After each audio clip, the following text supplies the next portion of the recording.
I just put it right here Yep. in front of me. We're good. So we got these new bone nuts. We're putting a new nut in this guitar that we found in the recycling bin. We've got a new nut that's made of bone. It's much better than that plastic thing that was in there. The problem is this is very flat on the bottom. And we want to get the radius of this guitar, which is the curve of the fretboard, the radius.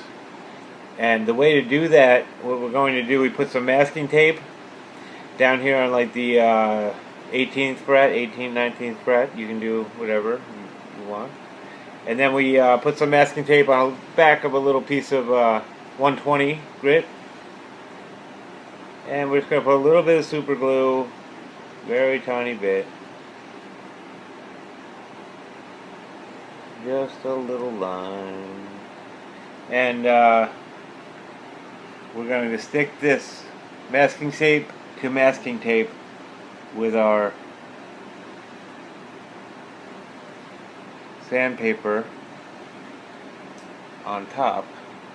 So we're just gluing the tape to the tape. The reason for that is when we're done with this, we can pull it right off by the bottom tape. We haven't glued anything to our guitar. In fact, there's no glue near the guitar at all. It's all on the masking tape and the sandpaper. And so now what you have is you have sandpaper on the radius of the guitar itself. Then we can rub this nut. I know, make your jokes. We're going to rub this nut over the radius of the neck. Yeah, that's happening. And you're tuning in. We're rubbing nuts over radiuses of necks. Yeah. And we're gonna get the true radius of the bottom of this nut of this fretboard. So we're gonna get it so that it's shaped to the radius of the fretboard before we drop it in.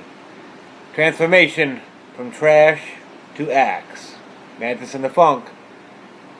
You're tuning in to the Nut Show. We